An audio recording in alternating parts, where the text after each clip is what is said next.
Boa tarde, pessoal. Obrigado pela atenção de vocês. Eu vou falar de um tema que muito me agrada, que é falar de tecnologia. E muito me agrada mais ainda quando a gente fala de tecnologia aplicada à indústria. E nós vamos falar um pouco da revolução tecnológica que a gente viveu, que a gente vive, que a gente viverá. E vamos falar também sobre toda a evolução da indústria nos últimos 50 anos, o que isso afetou e como isso vai afetar. Meu nome é Celso Sberner, eu sou um dos sócios da Multi Consulting, eu trabalho com tecnologia há mais de 30 anos, eu começo a ficar um pouco até, começo não envergonhado, mas assim, já são 38 anos, então vou ter que falar que eu trabalho há quase 40 anos nesse mundo de tecnologia, sempre em empresas multinacionais, trabalhei muitos anos na Pricewaterhouse, trabalhei muitos anos na IBM, trabalhei na Oracle, eu era sócio da Ernst Young e estou num momento muito feliz trabalhando na Multi, que é uma empresa mais enxuta, com muito mais flexibilidade de fazer o que eu acredito que já fiz nessas grandes empresas e que a gente pode fazer aqui como consultoria de tecnologia. Para me acessar é fácil. É Celso Sberner em tudo, no LinkedIn, no Instagram, no Facebook. E depois da minha filha e meu filho, até no TikTok, é Celso Sberner, não tem muita coisa... meio sem graça meu TikTok, mas acho que o LinkedIn tem mais conteúdo lá para a gente poder falar. A gente tem um privilégio de viver a maior revolução de tecnologia de todos os tempos. A gente nunca viveu. O que o mundo viveu nos últimos 50, 60 anos, a humanidade levou centenas, milhares de anos para evoluir muito menos em termos de tecnologia. Então todo mundo que está assistindo aqui, vejo alguns amigos aqui inclusive, que está assistindo aqui, que está também vendo aí pelo YouTube, a gente tem o privilégio de estar vivendo essa revolução tecnológica. Se a gente pegar o que acontecia há 50, 60 anos atrás e o que acontece hoje, é uma loucura e num momento muito bacana, que a gente não sabe o que vai acontecer exatamente daqui a 20 anos. Então a gente está vivendo isso de uma forma, e isso afetou muito, claro, todas as áreas, e a área industrial, que a gente vai estar focando aqui na M-Expo hoje, sem dúvida com muitas alterações, quando a gente começa a falar desde a década de 70. Para ilustrar um pouco essa figura, isso aqui é uma foto da década de 60, onde aqui o ator principal era um rádio, onde as famílias se reuniam ao redor do rádio, e aquilo era o que mais impressionava em termos de tecnologia nessa época. Agora, a transformação foi exponencial nos últimos 50 anos. Se a gente pegar o retrato de uma família atual, é muito mais parecida com essa foto aqui colorida, onde a gente vê todo mundo ao redor de um computador extremamente potente na sua mão e todo mundo olhando. Então essa revolução aconteceu, pasme, em 50 anos, 50 e poucos anos, a gente tem essa alteração que impactou a sociedade e sem dúvida impactou toda a manufatura brasileira, a indústria brasileira, a indústria de todo o mundo. Eu vou fazer aqui uma coisa bem bacana, que é fazer um pouco de uma retrospectiva do que veio acontecendo na tecnologia desde os anos 70 e como a indústria veio evoluindo até chegar nos dias de hoje. E essa apresentação está separada em 3 partes. Primeira parte, nós vamos fazer um retrospecto de tecnologia ao redor do tempo e como isso afetou a indústria. Depois vamos falar um pouquinho de recursos e como é que se formam recursos para esse mundo dinâmico de tecnologia que a gente faz hoje. E terceiro lugar, eu vou falar um pouquinho de soluções, de como é que essas soluções estão se preparando para o futuro que nos aguarda aí os próximos 20, 30, 40 anos. Então, na década de 70, a gente tinha os computadores pessoais começaram a surgir. Então, o Apple I e o Altera 8800 trouxeram a tecnologia para o público em geral, o que era uma coisa totalmente desconhecida. Algumas pessoas começaram a saber, poxa, existe um computador e dá para trabalhar isso algumas pessoas. Claro que o acesso era muito mais restrito, mas você começou.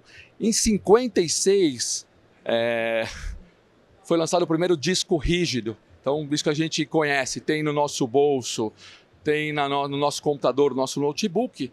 Era uma sala monstruosa que, para você armazenar muito menos discos, isso aconteceu na década de 50. Ainda na década de 70, começaram a surgir os primeiros microprocessadores, o Intel 4004. Ele começou a permitir que você tinha miniaturas, na verdade, para você ter componentes eletrônicos. Começou a nascer o chip. Não como a gente conhece hoje, mas o chip. Mais ou menos desse tamanho aqui.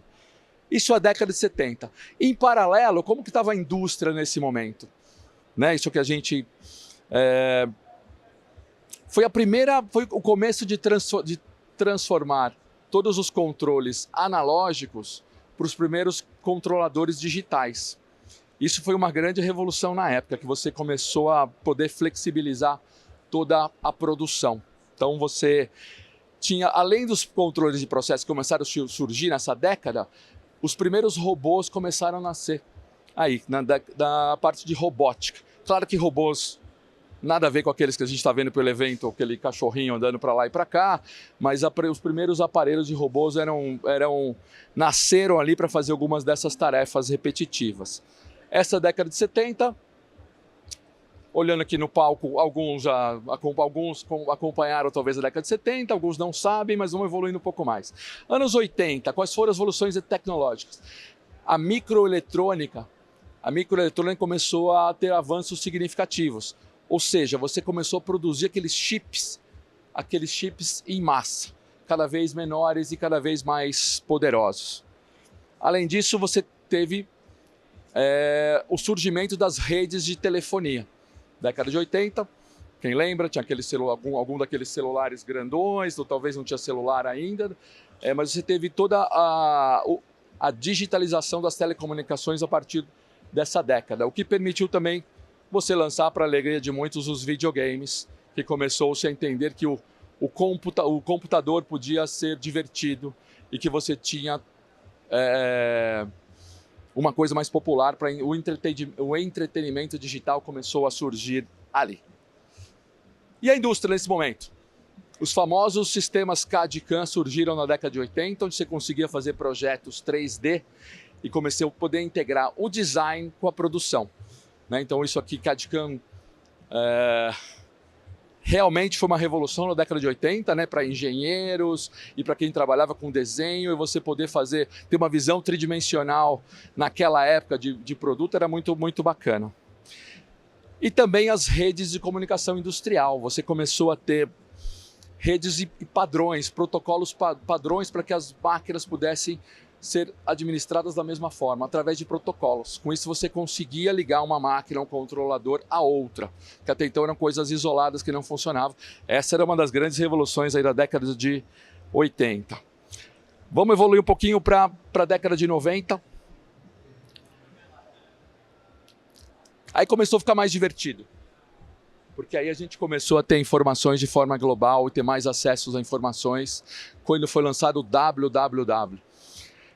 Foi a criação da World Wide Web, que começou a disseminar as informações. A informação não era uma coisa muito proprietária, você começou a ter isso de forma globalizada, e com isso surgiram também os primeiros navegadores. Então você tem o Mosaic, o Netscape, o Navigator, isso começou a popularizar o acesso à web. Não sei quem acessava a web nos anos 90, não era tão fácil. Eu comecei a trabalhar nessa época, então você tinha um computadorzinho, você tinha que plugar um fiozinho no telefone, tinha uma linha de escada ali. Antônio Almeida deve lembrar como é que era, Antônio, ali. Você tinha uma linha de escada ali que você acessava com uma velocidade que eu nem vou lembrar qual era, mas nenhuma velocidade, mas você tinha aí os navegadores podendo funcionar. E ali surgiu também uma outra coisa interessante, o comércio eletrônico, os primórdios do que são hoje, a gente poder comprar qualquer coisa a qualquer instante. Se eu comprar aqui agora no meu telefone, capaz de chegar uma cerveja para mim gelada aqui em meia hora. O princípio disso foi na década de 90 também. E na indústria, como estava a nossa indústria nos anos 90? Então, primeiro, o conceito de interoperabilidade. Você começou a poder integrar sistemas industriais. Você tinha controladores, sensores que agora não trabalhavam mais isoladamente. Isso foi uma boa uma grande evolução para as fábricas brasileiras, né? Década de 90 uma década difícil, se a gente pensar, né? Que a gente tinha as questões inflacionárias, a gente tinha um problema. O que o Brasil evoluiu em 70 e 80 na indústria, década de 90 uma década difícil, e por questões econômicas, sociais e tudo mais. Mas apesar disso, você tinha essa novidade de vários protocolos e plataformas comuns que conseguiam unir os sensores, isso ser de forma mais fluida e eficiente. E o conceito de manufatura inteligente surgiu também na década de 90, onde você conseguia conectar os sistemas de chão de fábrica com os sistemas de planejamento e gestão empresarial. Os primórdios do que nós vamos chamar daqui a pouquinho, nós vamos falar de ERP, deixar um pouquinho mais para o ano 2000. Mas ali você começava a integrar, esses sistemas precisam estar integrados. Então você tinha vários sistemas especialistas de chão de fábrica, que controlavam o que está sendo produzido ali, o planejamento era um outro sistema, você fazia algumas planilhas ali e tudo mais, e aqui você começou a ter manufatura inteligente, esse conceito, e todos falávamos, a gente precisa integrar essas coisas, isso vai gerar muito mais eficiência. Ainda na década de 90, surgiu o conceito de análise de dados, né? À medida que você tem sistemas, eles começam a estar integrados, você começa a ter dado para analisar e para tomar, para poder fazer algumas melhorias nos processos industriais. Você começa a reduzir perdas, você consegue trabalhar de forma mais embasada dentro dos seus dados.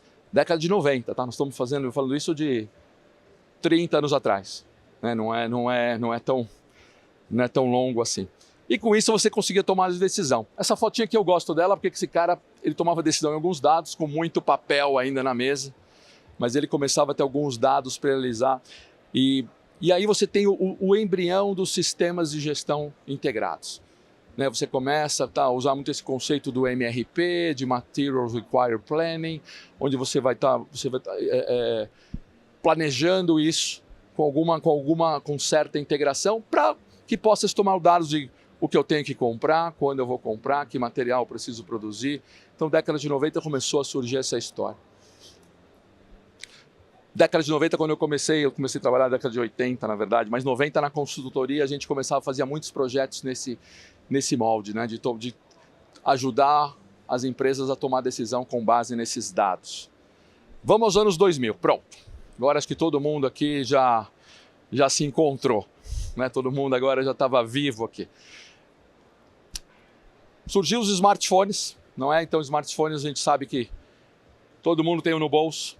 Isso aqui tem mais de 100 vezes o processamento do que os computadores que levaram o homem à Lua. Cada um tem um desses no nosso bolso hoje. Os smartphones são uma revolução. O iPhone 2007, toda a telefonia móvel começou a surgir, integrando os aplicativos e tudo em um único dispositivo. E os aplicativos começaram a surgir também de forma mais... Ainda não tão sofisticados como os atuais, mas você tinha vários aplicativos já nos anos 2000 que começou a popularizar os smartphones. Redes sociais, né? Então a gente tinha aqui o Orkut, para quem lembra, Facebook, o Twitter, né? O Instagram está errado, que o Instagram acho que não era da década de 2000, um pouco de 2010, alguma coisa assim. Mas você tinha as redes sociais para conectar e compartilhar as informações à vontade. Essa é a grande mudança, acho que, das redes sociais, né? Antigamente você se tomava até um pouco de precaução, talvez exagerada, né? Pelo lado negativo, de não compartilhar muitas informações. Pelo lado positivo, hoje a gente pode compartilhar a informação que quiser, a hora que quiser, para o público que a gente quiser. Isso é muito bacana.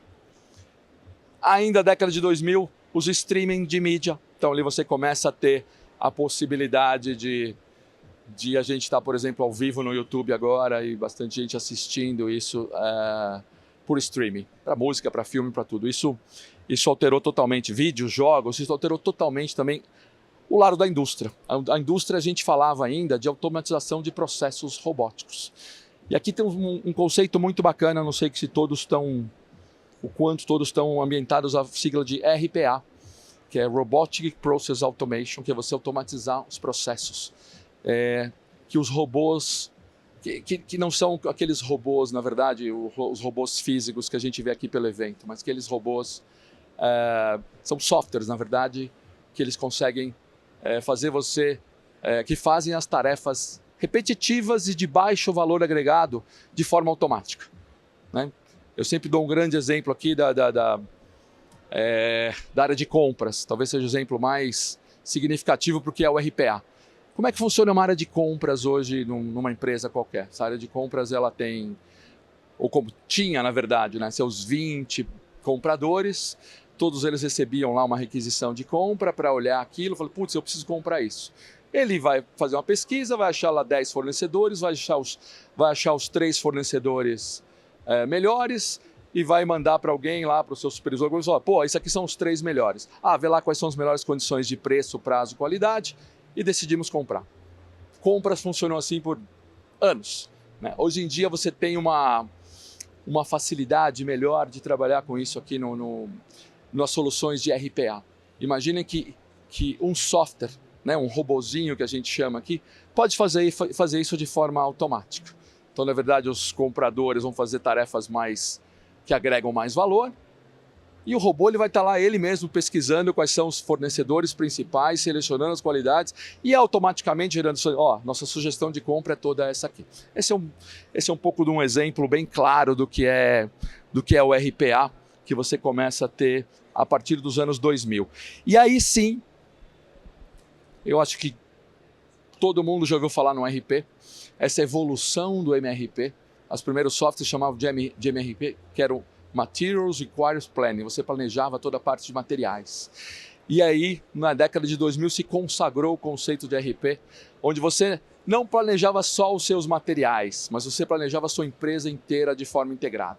Você já tinha tecnologia disponível para trabalhar com esses softwares de RP, e o ano 2000, tem a impressão que quem viveu ou quem já trabalhava nessa época, acho que 90% das pessoas de tecnologia e manufatura trabalharam de alguma forma em projetos de implantação. Assim, agora é tudo integrado, a gente tem tecnologia para isso. Foi uma onda sensacional para quem trabalhava no mundo de tecnologia. E aí a gente fala da digitalização também da cadeia de suprimentos, onde surgiram as primeiras tecnologias aí nos anos 2000 de RFID, código de barras, onde você tinha muito mais visibilidade do fluxo de produtos, você tinha melhor controle, redução de perdas, você tinha muita mais capacidade de resposta às demandas do mercado. Talvez essas foram as 3 principais evoluções do ano 2000. Vamos a 2010, vamos falar de 14 anos atrás ou de 10 anos atrás, a década passada. O que acontecia em evolução tecnológica? IoT, internet das coisas, né? Então não basta só a nossa internet das pessoas, mas você tem objetos, você tem máquinas, você tem qualquer coisa que se mexa ou não se mexa, estar conectado à internet de alguma forma. E com isso você começou a ter uma integração desses dispositivos em rede, o que também revoluciona todo o mercado. Tem vestíveis, cidades inteligentes, agroenergia para todas as áreas. E a inteligência artificial. Na verdade, pessoal, inteligência artificial, ela começou...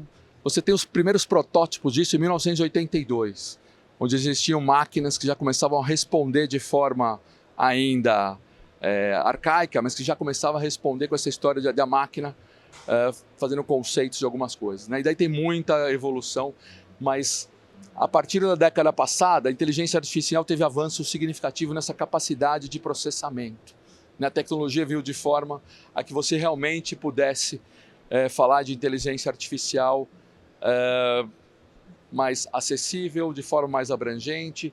Isso começou a se desenvolver também várias aplicações usando inteligência artificial. Inteligência artificial só funciona se você tiver dados corretos, né? Dados limpos, que representem a realidade de uma empresa, do negócio, e para isso você tem o armazenamento e análise de grandes volumes de dados no conceito de Big Data. Então você vai ter Big Data também no passado e agora a computação na nuvem, que também é mais uma revolução tecnológica. Por isso que eu falei que não é fácil essa nossa revolução tecnológica dos últimos 50 anos. É muito conceito bacana, mas é incrível. Computação na nuvem, para nós que somos de tecnologia, é uma super revolução, porque você tinha que antes, quer instalar um sistema? Putz, você tem que comprar um computador, você vai ter que ter alguém para te ajudar a instalar isso, ou você vai instalar um sistema no seu computador, você vai colocar, vai configurá-lo da melhor forma, você vai ter que controlar as versões e hoje em dia basicamente é tudo na nuvem, você precisa só de um acesso aqui no bolso mesmo, com um login, uma senha, você acessa qualquer aplicação que você quiser. Só Deus sabe onde é que esse software, que essa aplicação vai estar instalada, né? Nossa indústria começou a falar de manufatura aditiva. O que é isso? Você começa a ter flexibilidade de design. Então a gente sai um pouco daquela história de criar as formas e os moldes, e que aquilo vai levar muitos anos. Você tem uma revolução aqui podendo usar a impressão 3D para fazer produtos de geometrias mais complexas e tudo mais. E você consegue, a partir disso, fazer produção sob demanda. Você não precisa, você diminui, se precisar, o seu controle de estoque, e uma indústria automatizada, moderna, consegue sim criar e fabricar just in time, fabricar de forma muito mais ágil do que a anterior. E aí você começa a ter essa história de ferramentas e moldes essenciais para a nossa indústria, para a manufatura, que podem ser produzidos de forma muito rápida. Então aqui, a década passada, foi o advento do que a gente chama de manufatura aditiva. E também o conceito de indústria 4.0, onde você fala de automação avançada, você tem robôs colaborativos, você tem essa história de sistemas cyberfísicos, onde você começa a ter uma mistura de virtual com o real, isso de forma bastante interessante nessa automação.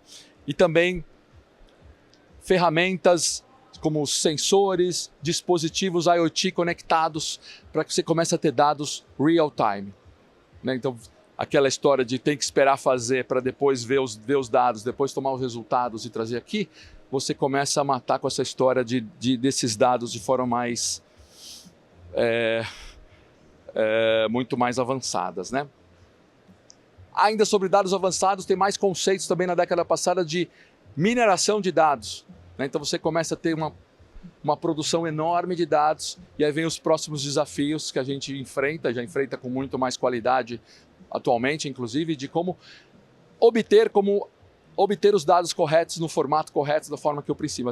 As ferramentas são muito interessantes aqui, e você começa a aplicar a inteligência artificial, aquela que tem os primórdios lá em 80, 90, 2000, aqui você começa a aplicar isso mesmo nas soluções. Daqui a pouquinho eu vou falar da onde estão essas soluções de inteligência artificial. Nossa década, o que marca aí desde os anos 20 para cá? Realidade virtual, as ferramentas deixaram de ser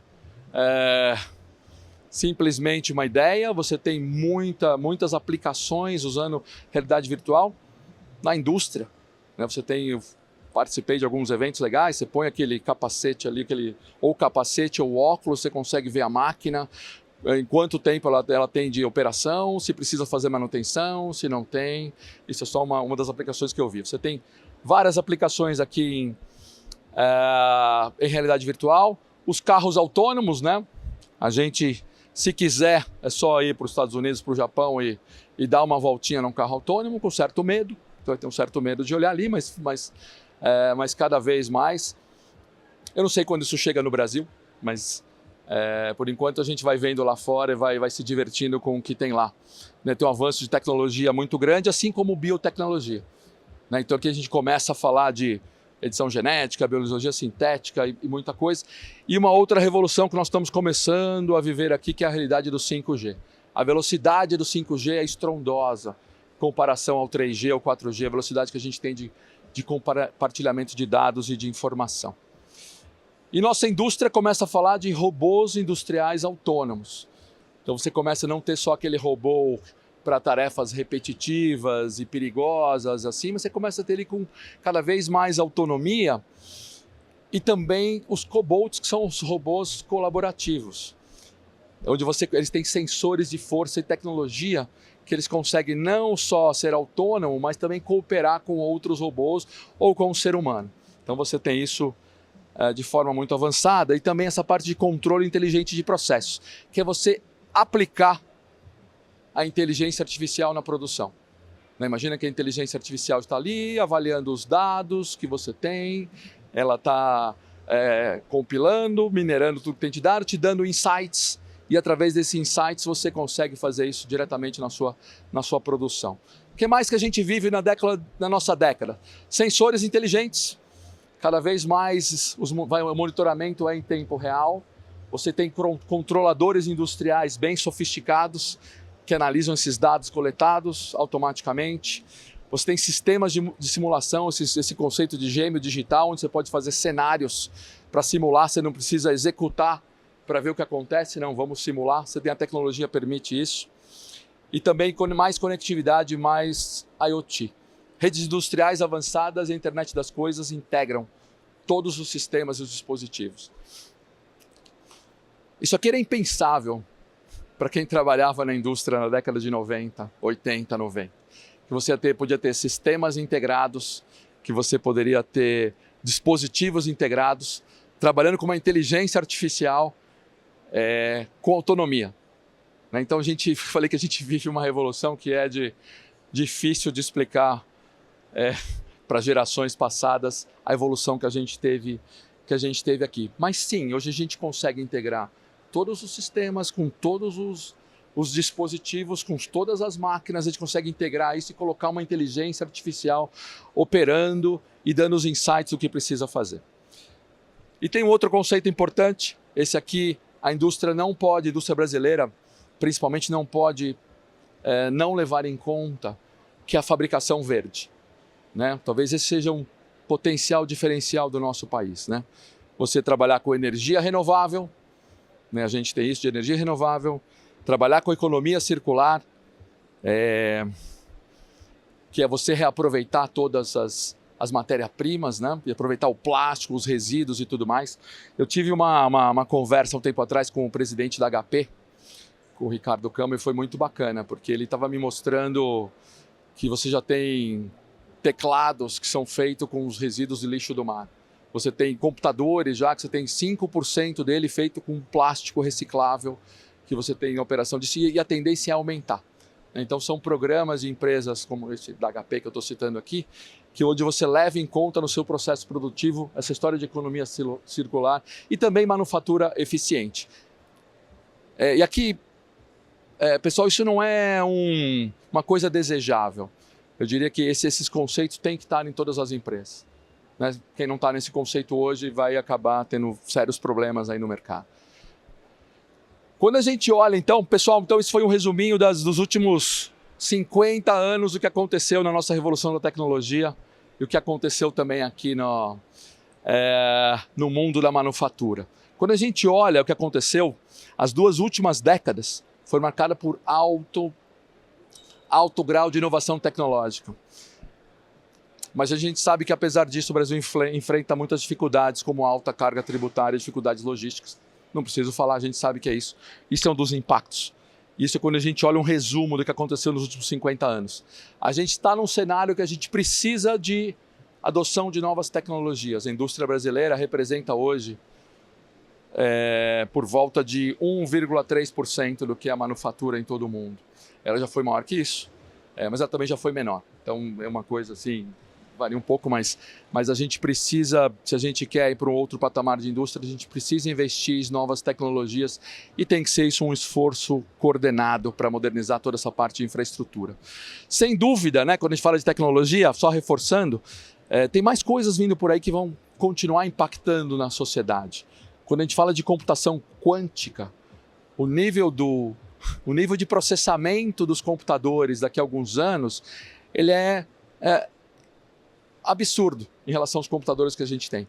Então a gente vai para um outro nível de computação, um outro nível de informações. E esses desafios com certeza vão moldar toda a nossa sociedade, todas as nossas empresas. Precisamos estar atentos. Tudo bem? Esse foi o retrospecto. Vamos falar um pouquinho do atual. Que desafios a gente tem na indústria hoje para o Brasil? Primeiro, uma complexidade operacional.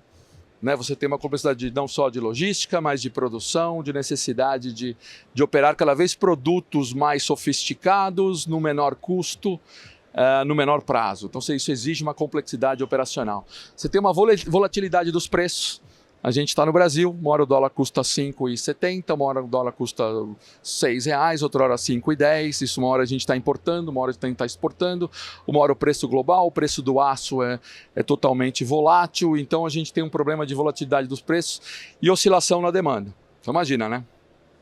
Vocês têm gestores de uma manufatura aqui, olha o cenário que você enfrenta, você tem aqui oscilações na demanda. Que bom, alguma luz aqui, mas tudo bem.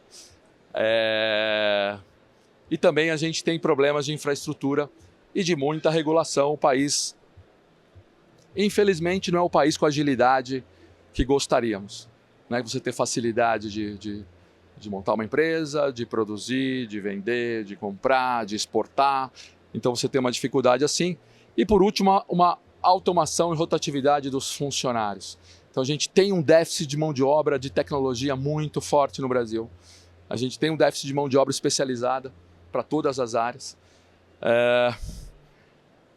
E como a tecnologia pode enfrentar cada um desses 5 aqui? Ó. Então são 5 problemas principais. Eu podia elencar 20, tá? Peguei os 5 principais aqui, problemas da indústria brasileira. E como é que a tecnologia ajuda cada um deles? Vamos passar rápido. Complexidade operacional. Então, como é que você resolve isso? Implantando soluções de ERP, sistemas integrados, em teoria você está trabalhando melhor, porque você vai ter informações em tempo real. E também usando soluções de robotização. As soluções de RPA já são acessíveis. Existem inúmeros fornecedores no mercado que oferecem soluções de robôs para tarefas repetitivas. Não é caro, não é tão fácil de implementar, porque precisa ter os seus processos muito bem definidos, mas é uma realidade já hoje para você trabalhar isso. Volatilidade de preço, como é que você trabalha isso com tecnologia? Você tem que ter previsões baseadas em inteligência artificial. Usar esses insights para saber, tá bom, se... eu estava num cliente nosso que é um cliente que produz suspensão para caminhões. E quando a gente montou a solução de IA Analytics deles, os insights eram, por exemplo, se vai chover no centro-oeste. E como é que vai? Por quê? Porque a partir da chuva você define a safra, a partir da safra você define quanto que vai se produzir de soja e quantos caminhões vão ser necessários, se essa frota vai aumentar e não vai aumentar. Aumentando a frota, esse cara que é líder em suspensão para caminhões, eles vão vender mais caminhões. Então, esse é o tipo de insights que a inteligência artificial traz para nós como negócio, para nós como indústria. E você consegue fazer vários insights sobre preço, sobre coisas assim. Então, a inteligência artificial é usada para a gente pensar fora da caixa. Não é simplesmente para fazer o arroz com feijão. Outra coisa, oscilações na demanda. Então, você tem soluções sofisticadas de planejamento demanda que vai ajudar você a prever as flutuações aí, toda a parte de produção. Então você consegue ter soluções específicas de planejamento, o APS, tem outras siglas também. Assim como soluções de Big Data e Analytics. Você tem, como eu falei, você tem soluções de dados, você consegue, esse exemplo que eu dei da suspensão do caminhão é um desses exemplos de oscilação da demanda. Para infraestrutura e regulação, você tem uma infraestrutura inteligente como IoT, como internet das coisas, pode ajudar você a usar os recursos de forma melhor e monitorar o desempenho em tempo real. Assim como você tem soluções de compliance. Cada vez mais o Brasil precisa se adaptar a soluções de compliance. Não é uma chatice, não é auditoria, mas a gente precisa, o mundo é regulamentado, e a gente precisa se adaptar a isso e tem muitas soluções de tecnologia disponíveis para compliance e também para monitoramento automatizado. Você tem soluções de monitoramento. Para automação, você tem robótica e automações, soluções ali que reduzem a dependência de trabalho manual, você melhora a sua eficiência. E a rotatividade de funcionários, que é um problema que todos nós enfrentamos no mundo da tecnologia, no mundo da manufatura, você tem um pouco de soluções, por exemplo, de e-learning, onde você pode ter muito treinamento para você estar retendo cada vez os grandes talentos. Mas não é só isso, porque existe um gap no mundo, eu queria só fazer um parênteses muito rápido aqui, de um gap no mundo de mão de obra. Falta mão de obra no mundo especializado. E profissionais de tecnologia hoje são profissionais muito disputados. A gente tem na Multi hoje uma área que trabalha só com hunting, recrutamento e seleção de profissionais de tecnologia. Eu brinco que a gente vive na guerra. Você tem lá 10 recrutadoras, todas as empresas têm seus recrutadores e os recursos de tecnologia, ou especializados, na verdade, são recursos disputados à tapa. E a Covid fez com que esses recursos ficassem, inclusive, disponíveis para o mundo inteiro, né? Qualquer profissional brasileiro, ou indiano, ou americano, ou europeu, ele pode trabalhar em projeto em qualquer parte do mundo hoje, vai estar trabalhando online. Só um pouquinho de dados globais, só para vocês terem ideia desse gap de... Desse gap, né? Então eu vou ali nos últimos, os da direita ali. Nos próximos 5 anos vão ser criados 69 milhões de empregos criados. Vão ser criados 69 milhões de empregos. Só que 83 milhões de empregos eliminados serão eliminados nos próximos 5 anos. Esses são dados muito voltados para o mercado de tecnologia, engenharia e recursos técnicos. Então a gente tem um desafio onde vai se eliminar, porque 23% de todos os empregos mudarão nos próximos 5 anos. E aqui as áreas com maior déficit no mundo hoje, você não consegue encontrar, desculpa, aqui são profissionais de inteligência artificial estão disputados à tapa e developers também, os bons desenvolvedores de software também estão disputados e inflacionados, eu diria. Como é que a gente enfrenta isso? Com treinamento. Promover a diversidade também não é também algo desejável, é algo mandatório. A gente tem no Brasil a grande oportunidade de promover a diversidade. Porque a gente é um país multirracial, multicultural, e isso você, na verdade, quando você começa a atender esses públicos, é importante a opinião desses públicos. Então, trazer diversidade é uma coisa importante. O gap no Brasil. Alguns dados interessantes aqui no Brasil.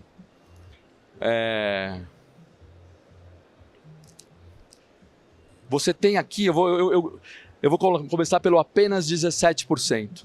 Apenas 17% dos graduados brasileiros são da área de STEM. Ciências, tecnologia, engenharia e matemática. É muito baixo. É muito baixo. A gente tem países com percentuais elevadíssimos de pessoas formadas nessa área técnica.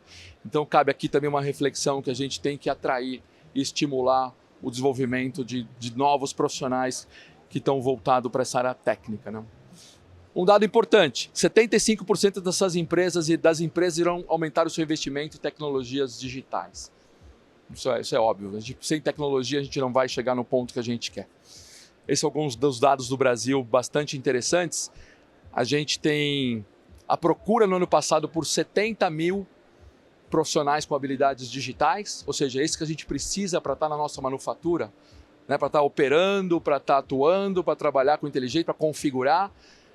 A procura foi por volta de 70 mil e a gente forma por ano 46 mil. Então a gente está num momento muito delicado de formação de mão de obra no Brasil, né? A gente forma menos do que a procura, a gente tem baixa qualidade, tem formação ainda só 17% desses formados que a gente precisa aumentar o nosso volume de dados técnicos, né? E sem mão de obra, não preciso falar, meio óbvio aqui, a gente perde em qualidade e inovação, nossa indústria perde competitividade e oportunidade, a gente tem um aumento de custo e tem essa dificuldade de retenção. Eu vou passar isso aqui um pouquinho mais rápido. Eu quero falar desse aqui, ó. É isso. Como é que a gente pode resolver esse gap de profissionais de tecnologia? Primeiro, aumentando a tecnologia. Você utilizando inteligência artificial. Ela está mais disponível, você tem soluções, treinando melhor as pessoas. Aquilo que eu falei, né? Usando não só inteligência artificial, mas por exemplo, também RPA, robotização de processos, onde você começa a usar melhor os seus profissionais, podem agregar muito mais com essas tecnologias. O trabalho híbrido, você pode montar squads, esse é o conceito de metodologia ágil que a gente usa em tecnologia e que vale para a produção também, de você começar a montar squads com terceiros, com profissionais mais experientes e menos experientes, e você está fazendo um trabalho híbrido de alguma forma. Você não deixar de trabalhar, apesar de toda essa tecnologia, tem uma evolução muito grande de recursos humanos. A gente estava também num evento de RH esses dias e o RH de 50 anos atrás e o atual são irreconhecíveis, né? Hoje, o RH atual trabalha com saúde mental, com wellness, com bem-estar, né? Porque senão você não vai também conseguir atrair os melhores recursos para essa história. Terceirização é sempre importante, e aí a gente tem parcerias também como uma forma de trabalhar.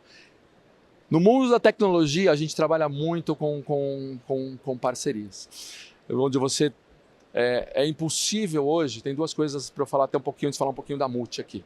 A gente tem mais 8 minutinhos aqui para acabar a palestra. É muita tecnologia, é muita coisa, como a gente viu, não só a evolução dos últimos 50 anos, mas na década de 20. Você tem muitos conceitos aqui que a gente fala. É impossível, na maioria das vezes, você ter um time que vai conhecer todas essas tecnologias. Então, esse conceito de você terceirizar, de você trabalhar, de você atrair parceiros, de você fazer bons acordos, é muito importante e muitas vezes questão de sobrevivência, né? Você não vai ter aí toda a capacidade atual dentro da sua empresa, é muito difícil.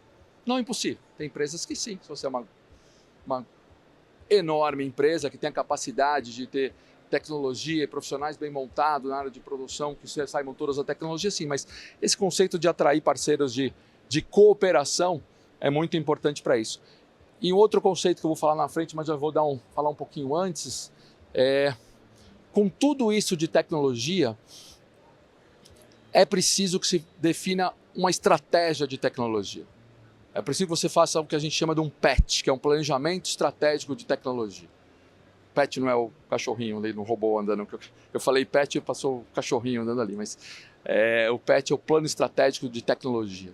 Não basta só a sua estratégia de negócios. Nós vamos crescer tanto, nós vamos produzir tanto, nós vamos triplicar a empresa em X anos. Tá bom, e como é que a sua tecnologia vai acompanhar isso? Que estratégia você tem? Você vai usar tudo na nuvem, você vai contratar mais pessoas, você vai comprar software, você vai se render a uma grande Big Tech, fazer tudo com ela. Que estratégia melhor? Né? Então, acho que esse é um ponto que eu ando num momento profissional muito feliz, porque é muito nisso que eu estou focado, em estratégia de tecnologia da informação e vivendo essa revolução tecnológica que era impensável para mim quando eu comecei a trabalhar, sei lá, 38 anos atrás, né? Para isso a gente tem meus últimos 5 minutinhos aqui só para eu falar da Multi. Até aqui tudo bem? Vimos a revolução de tecnologia, vimos o que aconteceu no passado, vimos os desafios do futuro. Depois, quem precisar, a gente manda esse material, tem um QR Code ali que a gente tem e manda esse material para você e para quem quiser.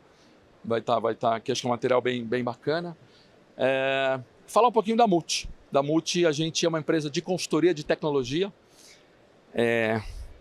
E por ser uma empresa de consultoria de tecnologia, a gente tem muitos consultores de negócio. Porque essa é uma grande transformação. Tecnologia deixou de ser só aquela área de suporte para ser uma área de decisão, de alinhamento estratégico e estar junto do negócio. Então aqui eu vou fazer muito rápido. A gente trabalha com pessoas, tecnologias e processos, que é um tripé também muito antigo, né? O que você precisa para fazer funcionar a tecnologia? Pessoas, processos e tecnologia. A gente foca nesses 3 âmbitos. É uma empresa de mais de 30 anos no mercado, né? Eu sou um dos sócios há 4 anos. A gente está desde 2011, temos por volta de 230 consultores, são mais de 2.000 profissionais contratados. Como eu falei, a gente tem uma área de hunting.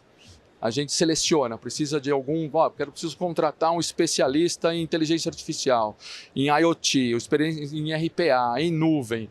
A gente faz esse serviço de recrutamento e seleção. Então a gente contratou nesses anos todos, mais de 2.000 pessoas contratadas e são mais de 380 clientes, são esses nossos clientes. Aqui tem clientes, alguns estão aqui, alguns não estão, mas tem um leque de clientes muito grande. A gente tem essa linha de Tech as a Service. Ali nós trabalhamos pessoas, aqui nós trabalhamos tecnologias e processos. Então, Talent as a Service e Tech as a Service. E aqui, como eu falei, eu acredito muito na estratégia de TI. Eu acredito muito que a gente precisa, com todo esse leque de tecnologia que eu falei, com todos os cenários possíveis, o investimento em novas tecnologias, a gente precisa de uma estratégia para trabalhar antes de sair falando de processos, de tecnologia, de software, de metodologia. Então eu diria que a estratégia é o começo de tudo, que é o que eu chamei aqui do PET, Plano Estratégico de Tecnologia, processos, fábrica, implementação. E na implementação, queria só dar minha última palavra, que é que a gente fez uma parceria de sucesso também com uma empresa chamada Infor, que é um fornecedor de ERP. E aqui cabe uma ressalva, né? Cada vez mais o nosso mundo de tecnologia é especializado. Então você tem, claro, os grandes fornecedores de tecnologia, você tem a SAP, você tem a Oracle.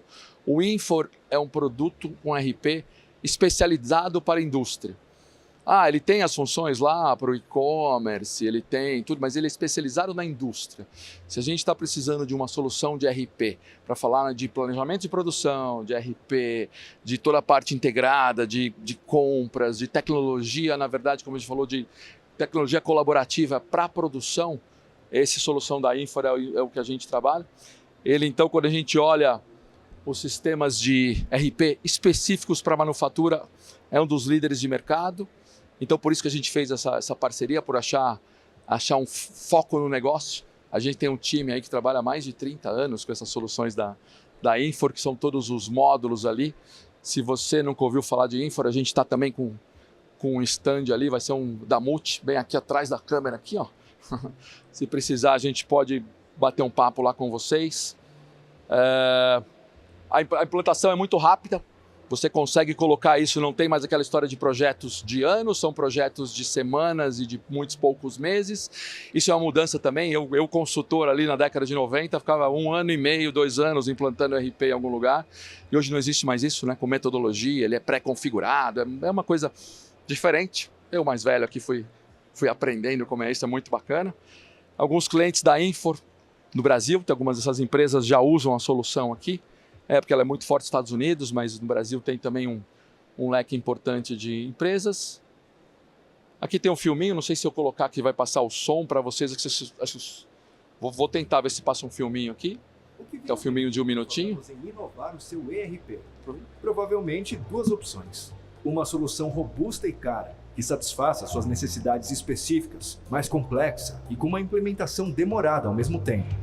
Ou uma solução simples e mais barata, porém muito básica e que carece de funcionalidades específicas do seu setor.